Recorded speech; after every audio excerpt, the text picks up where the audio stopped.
I've always believed in loyalty. You know, that kind of deep trust where you just know your partner would never betray you. I've seen it happen to other men, bad women, hurting their husbands, lying and cheating. And every time I'd think to myself, well, that's what they deserve. They trusted someone who wasn't loyal. But Lisa, she's different. I've never questioned her, not once. I always thought we had something special, something solid. Sure, we've had our ups and downs, but who doesn't? In the end, I believed we'd be one of those couples that make it all the way. Happiness, right until the end. That was the dream. I'd always wanted to be next to someone loyal, someone who loved me for who I am. Maybe that's why I fell for Lisa. Even when things were tough, when money was tight, and I felt like I wasn't good enough, she made me feel like I could be somebody. She was my rock. I mean, we all have fears, right? That quiet little voice in the back of your mind that wonders, what if? But I never really let it get to me. I've known guys who lost everything because their wives cheated on them, and I always thought, that'll never be me. Lisa would never do that. It was a doubt I didn't entertain. My wife, my Lisa, was loyal. But sometimes life has a way of messing with you, making you question everything you once thought was solid. What happens when the very thing you believed in starts to crumble right before your eyes? You know, I thought I was doing something special, a kid-free night for Lisa and me, something we hadn't done in a while. Between work, the kids, and everything else, we hadn't really had much time for each other. So I figured, why not surprise her? I arranged for the kids to stay with my parents for the weekend. It wasn't easy. My parents live about an hour and a half away, and they're not getting any younger, but they were happy to help. I made reservations at this nice restaurant Lisa loves, one of those places you have to book weeks in advance, and I thought, maybe we could even grab a few drinks before dinner. You know, make a whole night out of it. The plan was simple. Drop the kids off, head straight back, and surprise her. She wasn't expecting me home until later in the evening, so I figured I'd catch her off guard, and we'd have some time just for us. I left the house at 8:30 and got back around 12:30. Everything was going perfectly, until I saw that truck parked right in front of our house. When I pulled onto our street, everything seemed normal, except for that truck. It wasn't anything flashy, just some regular pickup, but I didn't recognize it. My first thought was that it must belong to one of the neighbors. It's not unusual for people to park in front of our house. It happens all the time. But something about it, I don't know, it just didn't sit right with me. I parked a few houses down, thinking maybe I could sneak in and surprise Lisa. I didn't want to just pull into the driveway like usual. This was supposed to be special, right? I wanted to catch her off guard, make the night even more fun. So I went in through the basement door, quietly as I could. As soon as I got inside, I heard something. At first, I didn't think much of it, just some sounds from the floor above. I figured maybe Lisa was having some personal time, something I didn't need to interrupt. The thought crossed my mind to head back to the car and make some noise in the garage so she'd know I was home. Give her some space, avoid any embarrassment. But then, I heard a man's voice, and in that moment, everything inside me froze. My heart started pounding so hard, I thought it might burst out of my chest. It's hard to explain what I felt right then. It was like my brain couldn't process it. No, this couldn't be real. I wasn't hearing this. Not in my house, not with my wife. But there it was again, his voice. And I just stood there, completely paralyzed. I don't even know what made me do it. Maybe I just needed to see it for myself. Some undeniable proof that what I thought I was hearing was real. Or maybe I was too scared to confront them face to face. Either way, I found myself moving, almost without thinking. I crept up the stairs, as quietly as I could. Every step felt like a lifetime. When I reached the top, I could tell they were in the living room. The sounds were unmistakable now. There was no denying what was happening. The door to the kitchen was half open, and I knew if I tried to peek around the corner, they'd see me. So instead, I pulled out my phone. My hands were shaking, but I opened the camera app, moved to the edge of the doorway, and stuck my phone around the corner, just enough to get the scene in view. And there it was, my wife, with another man. A man I didn't recognize. I didn't need to watch much to know exactly what was going on. But for some reason, I couldn't stop. I started recording, as if I needed this for later, proof for whatever came next. Maybe I thought I'd need it if things got messy later.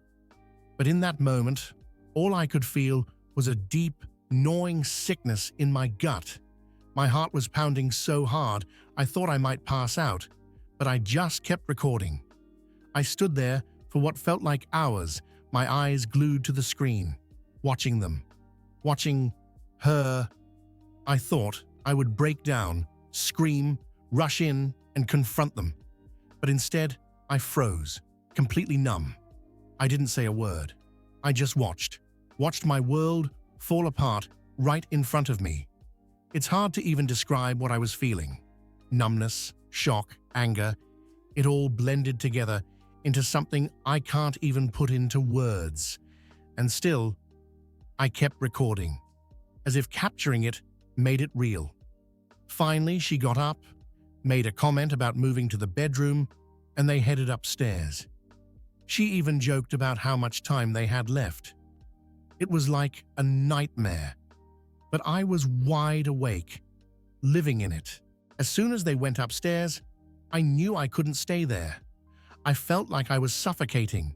My body just moved. I turned, went back down the stairs the same way I came in. I don't even remember opening the basement door. Everything was a blur, like I was on autopilot, just trying to get out. By the time I made it to my car, I felt like I was going to collapse. I sat in the driver's seat, closed the door, and it all hit me at once. My hands were still shaking. I couldn't catch my breath. My chest felt tight, like someone had punched me right in the gut. And my head was spinning. It was too much to process. I must have sat there for at least 10, 15 minutes, just staring at the steering wheel, trying to make sense of it all. What the hell had just happened? My wife, with another man, in our house. I kept replaying the moment in my mind. Her voice, his voice, the way she laughed, the way she moved like none of it mattered, like I didn't exist. And I just kept sinking further and further into this pit of despair. I felt helpless, completely and utterly helpless. I thought about going back inside, confronting her right then and there.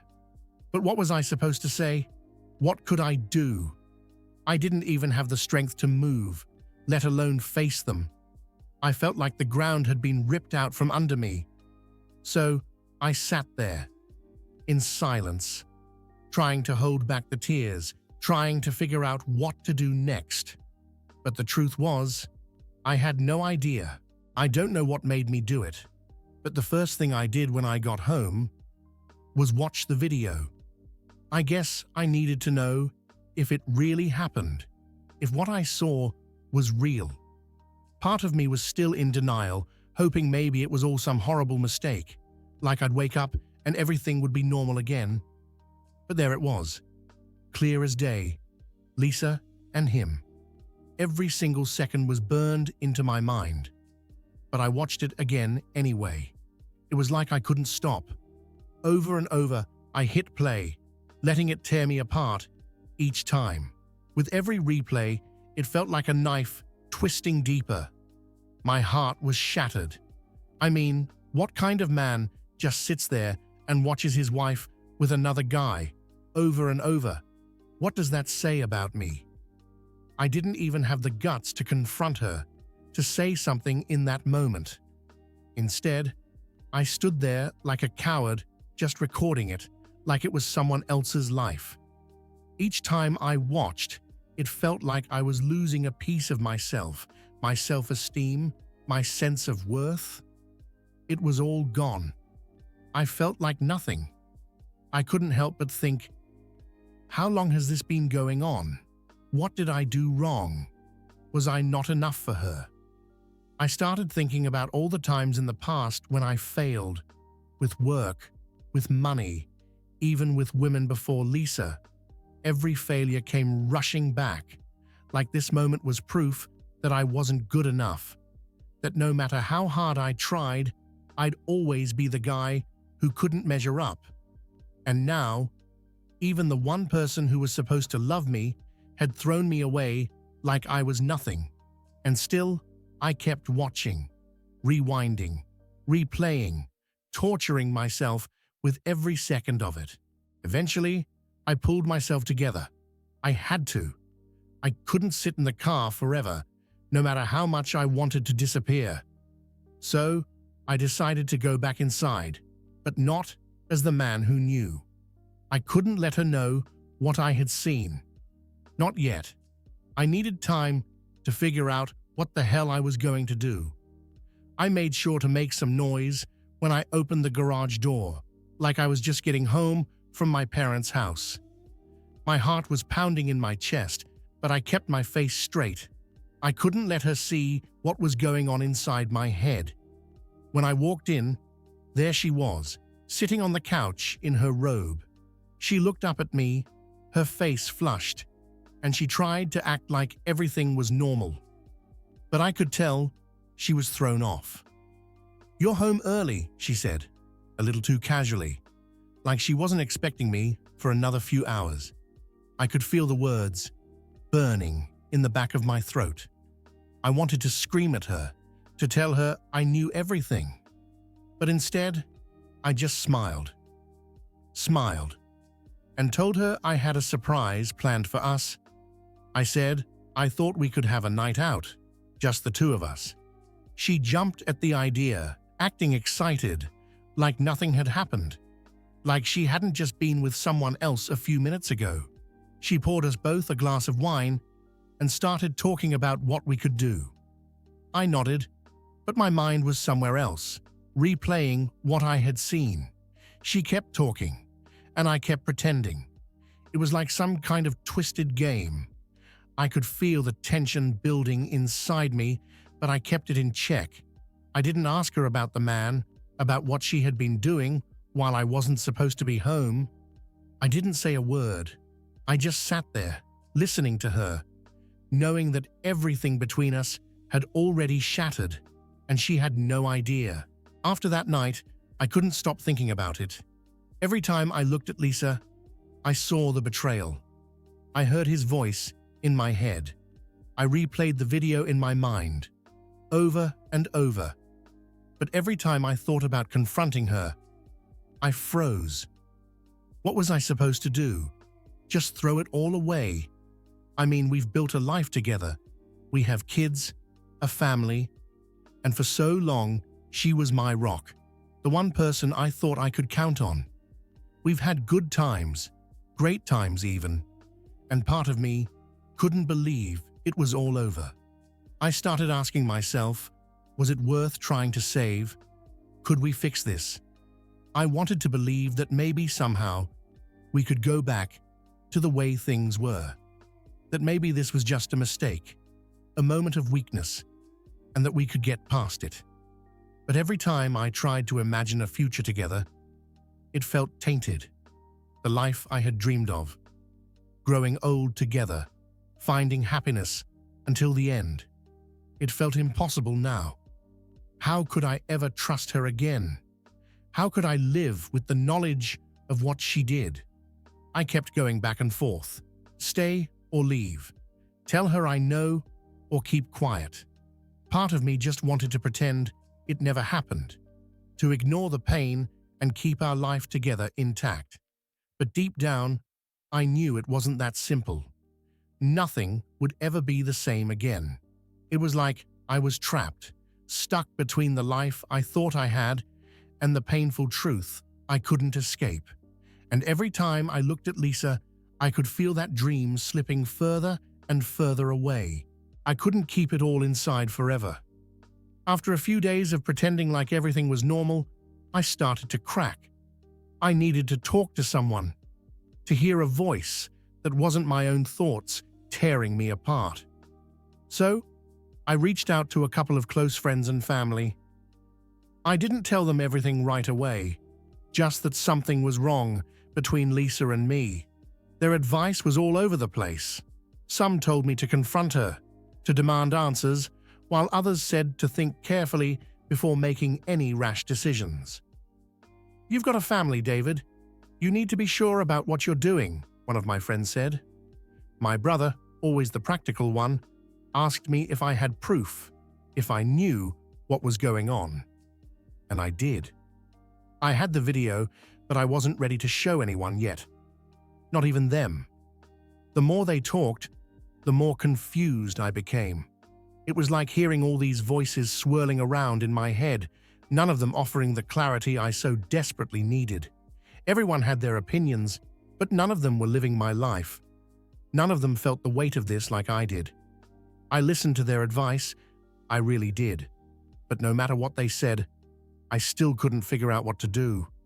Part of me wanted to just lay it all out, confront Lisa with the truth, and end this nightmare. But another part of me was terrified of what would come next, of how this would change everything. It all came to a head one night. I was sitting alone in the living room after everyone had gone to bed. I couldn't sleep, hadn't been able to since I found out. I pulled out my phone, knowing exactly what I was about to do, but hating myself for it. I opened the video again. It was like I couldn't stop punishing myself. Every time I watched it, the pain got worse, but I kept hitting play, over and over, watching Lisa with him, hearing her laugh, hearing his voice. Each time, it chipped away at whatever was left of me. I felt sick to my stomach, angry, broken, completely lost. How did I get here? How did we get here? Everything I had ever believed about her, about us, was gone. All that was left was this gut-wrenching pain and the endless loop of that damn video. That night, something inside me snapped. I couldn't keep going like this. I couldn't keep pretending everything was fine. Couldn't keep torturing myself with what I had seen. I had to do something. I had to confront her, or I'd lose my mind. But even then, as I sat there on the verge of breaking, I still didn't know what that meant. Was this the end? Could we even come back from this? I put my phone down, the video still fresh in my mind, and sat in silence. My thoughts were a mess, swirling around like a storm I couldn't escape. I knew I had reached my limit. I couldn't keep living this lie. Something had to give. The next morning, I couldn't wait any longer. I'd spent too many nights tearing myself apart, reliving that moment over and over. It was time. I knew I had to confront Lisa. There was no more pretending, no more acting like everything was fine. I needed to know her side, even if I already had all the proof I needed. She was in the kitchen, sipping her coffee like it was just another day. I walked in, my heart pounding so hard, I thought she could hear it. I sat down across from her and pulled out my phone. For a moment, I couldn't even speak. The weight of what I was about to do nearly crushed me, but I knew there was no turning back. "Lisa," I said, my voice barely steady, "we need to talk." She looked at me, confused at first, but then I saw it, the flicker of something in her eyes. Panic, fear. She knew. Before I said another word, I pressed play on the video and slid the phone across the table. Her face went pale. She stared at the screen, and for a moment, neither of us said anything. It was like the whole world had stopped, and all I could hear was the sound of her breathing, getting heavier, more frantic. "I'm sorry," she whispered, her voice cracking. "I didn't mean for it to happen." I just sat there, numb. I should have felt something, anger, maybe, or satisfaction, knowing that I finally had the truth. But all I felt was this deep, hollow ache in my chest. This was it.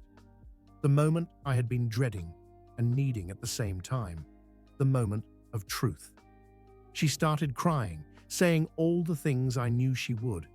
Apologies, excuses, begging for forgiveness. But none of it mattered.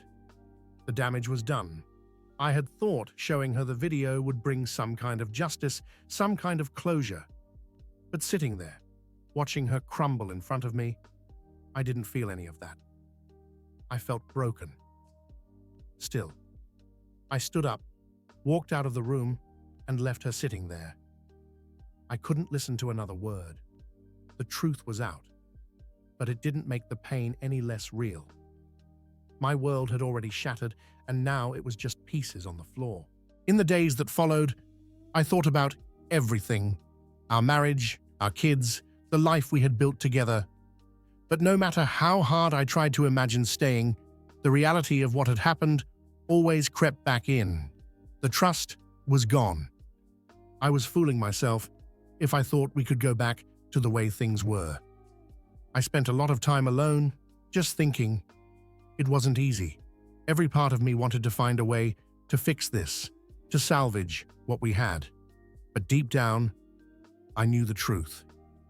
Staying with Lisa would mean living with the betrayal, carrying the weight of that video with me every single day. I couldn't do that. I wouldn't do that. One morning, I woke up and something was different. For the first time in weeks, I felt a sense of clarity. The fog that had been clouding my mind started to lift. I realized I had to leave, not because I wanted to, but because I needed to, for myself, for my sanity, for my future. I wasn't angry anymore. I wasn't even heartbroken, at least not in the same way. I just felt done, like I had nothing left to give. And in that moment, I knew what I had to do. It wasn't about punishing her or getting revenge. It was about finding peace for myself, about reclaiming who I was before all of this happened. So I packed a bag, told Lisa we needed to talk, and that was it. I told her I was leaving. I could see the pain in her eyes, but there was no going back. This was the only way forward for me, and as hard as it was, walking out of that door felt like the first step toward getting my life back.